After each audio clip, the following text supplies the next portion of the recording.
Bismillahirrahmanirrahim. Assalamualaikum warahmatullahi wabarakatuh.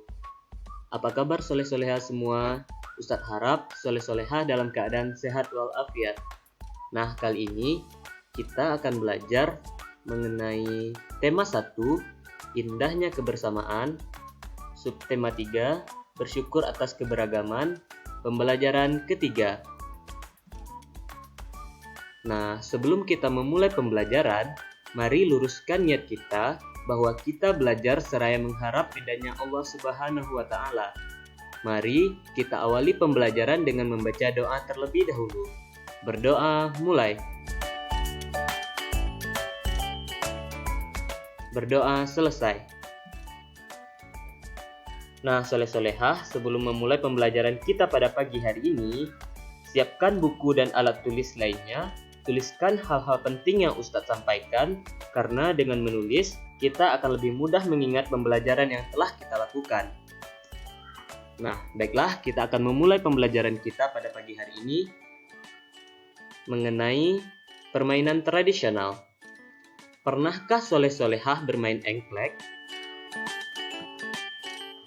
Nah, permainan engklek adalah permainan tradisional yang sangat banyak dimainkan anak-anak di Indonesia. Selain permainan engklek, bangsa Indonesia juga mempunyai banyak permainan yang diwariskan secara turun-temurun. Mari kita cari tahu lebih lanjut tentang permainan pahom batu atau lompat batu yang biasa dilakukan oleh masyarakat Nias.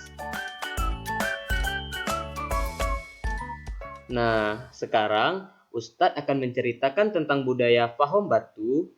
Dengarkan cerita Ustadz. Tuliskan gagasan pokok dan gagasan pendukung di buku tulisnya masing-masing ya. Paragraf pertama. Tradisi lompat batu berasal dari suku Nias. Suku Nias berasal dari Pulau Nias yang terletak di sebelah barat Pulau Sumatera. Lompat batu atau yang dikenal dengan nama pahom batu merupakan ciri khas masyarakat Nias. Paragraf kedua. Tradisi melompati batu hanya dilakukan oleh kaum laki-laki, khususnya pemuda.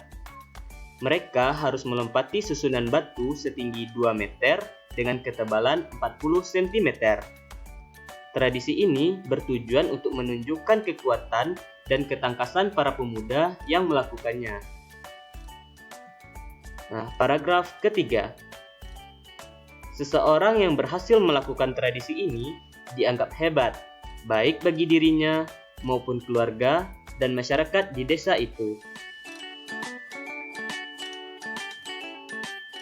Nah, selanjutnya kita akan membahas mengenai pemantulan dan penyerapan bunyi. Salah satu sifat bunyi yaitu bunyi dapat dipantulkan dan diserap. Bunyi akan dipantulkan apabila dalam perambatannya mengenai benda-benda yang permukaannya keras. Sedangkan bunyi akan diserap apabila dalam perambatannya mengenai benda-benda yang permukaannya lunak. Yang pertama, pemantulan bunyi. Bunyi pantul adalah bunyi yang dapat didengarkan kembali oleh sumber bunyi. Sebelumnya, kita telah mempelajari bahwa sesuatu yang dapat menghasilkan bunyi disebut dengan sumber bunyi. Nah, apa yang terjadi jika soleh-solehah melemparkan bola ke dinding? Nah, benar, bola dipantulkan ke dinding akan mengalami pemantulan. Begitu pula dengan bunyi. Bunyi akan memantul jika dalam perambatannya dihalangi oleh benda-benda yang permukaannya keras. Berikut merupakan contoh-contoh benda yang dapat memantulkan bunyi. Yang pertama, dinding. Yang kedua, papan atau kayu. Yang ketiga, kaca. Yang keempat, besi. Macam-macam bunyi pantul. Yang pertama, gaung atau kerdam. Gaung atau kerdam adalah bunyi yang dipantulkan oleh dinding yang jaraknya tidak jauh dari sumber bunyi, sekitar 10-20 meter. Bunyi ini sebagian datangnya bersamaan dengan bunyi asli, sehingga bunyi asli menjadi tidak jelas atau mengganggu bunyi asli. Gaung atau kerdam biasanya terjadi di gedung pertunjukan, bioskop, studio radio, dan lain sebagainya. Untuk menghindari gaung atau kerdam, biasanya pada dinding gedung dilapisi benda-benda yang dapat meredam bunyi. Bahan yang mampu meredam bunyi disebut bahan akustik. Misalnya, kain wol, kapas, karton, busa, gabus, dan karet. Berikut contoh bunyi pantul gaung. Soleh-solehah, perhatikan baik-baik ya. Ketika bunyi asli kita ucapkan dengan kata al-ihsan, maka bunyi pantul gaungnya yaitu ketika kita mengucapkan kata al, bunyi pantulnya belum terdengar. Ketika kita mengucapkan kata in, kata ih, bunyi pantulnya terdengar al. Kemudian, ketika kita mengucapkan san, bunyi pantul gaung terdengar ih. Dan ketika kita selesai mengucapkan san, maka terdengarlah bunyi pantul gaung san. Nah, contohnya al ih san san. Al ih san san.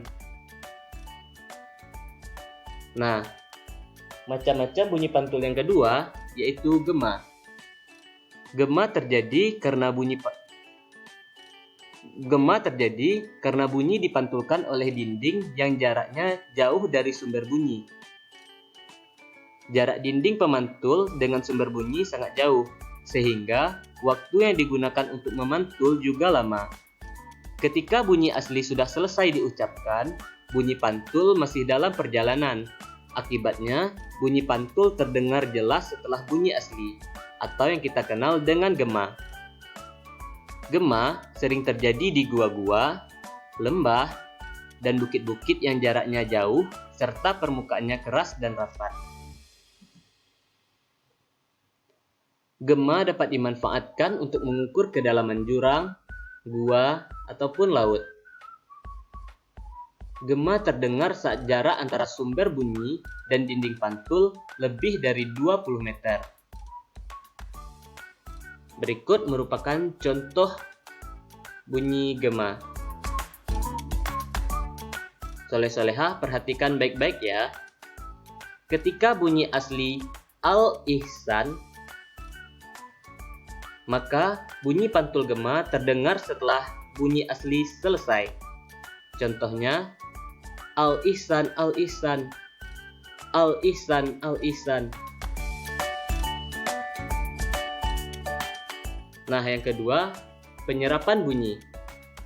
Selain dapat dipantulkan, bunyi juga dapat diserap. Penyerapan bunyi berguna untuk mencegah atau meredam gaung. Bunyi dapat diserap ketika mengenai benda lunak. Nah, contoh benda yang dapat menyerap bunyi yaitu busa, karpet, kertas, kain, dan lain sebagainya. Oleh karena itu, benda-benda lunak yang dapat meredam bunyi disebut peredam bunyi. Peredam bunyi biasanya digunakan di gedung bioskop, gedung rekaman, dan gedung pertemuan agar pantulan yang dihasilkan tidak mengganggu bunyi aslinya, sehingga suara asli terdengar jernih dan jelas. Nah, sampai di sini pembelajaran kita pada pagi hari ini. Semoga soleh-solehah bisa paham ya dengan materi yang Ustaz ajarkan. Sebelum kita mengakhiri pembelajaran kita pada pagi hari ini, ada baiknya kita mengucapkan hamdalah. Alhamdulillahirabbil alamin. Ustaz akhiri, assalamualaikum warahmatullahi wabarakatuh.